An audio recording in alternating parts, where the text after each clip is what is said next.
Selamünaleyküm. Bir müsaade eder misiniz?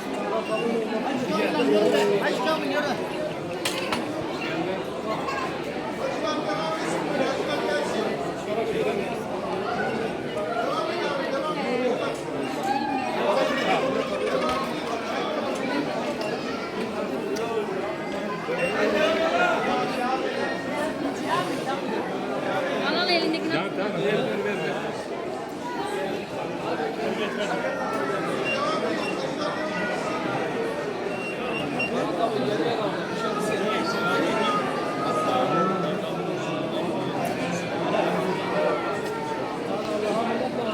Arabalara devam edin lütfen.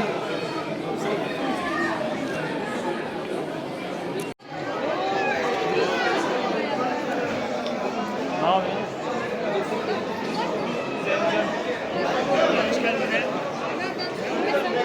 Var yani.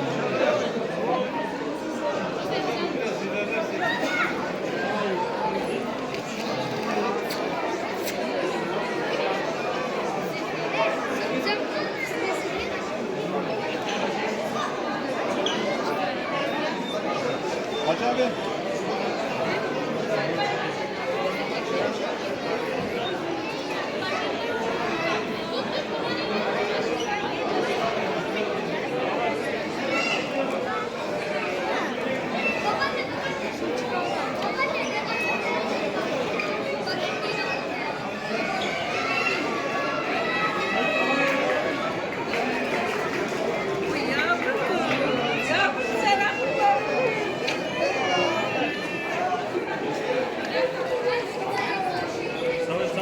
Hacı yolu bir açalım.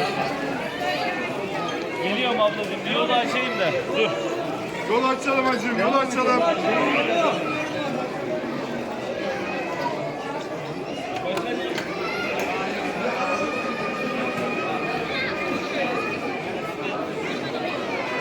Hoş geldin. Allah mübarek etsin. Allah Allah razı olsun.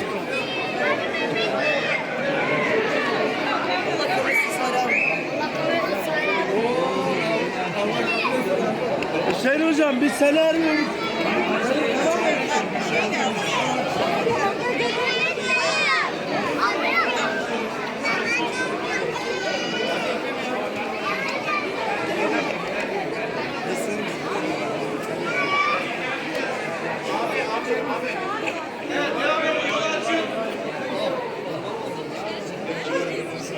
Hoş geldin.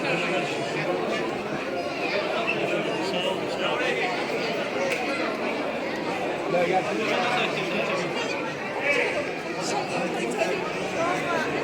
İlker, gördün mü? Bir yol aç, bir yol aç.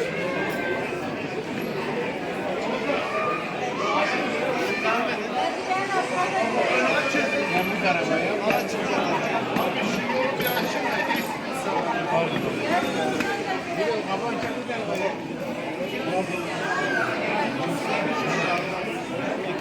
Hacı abi, Hacı abi devam et. Hacı abi ayağımı kırdı.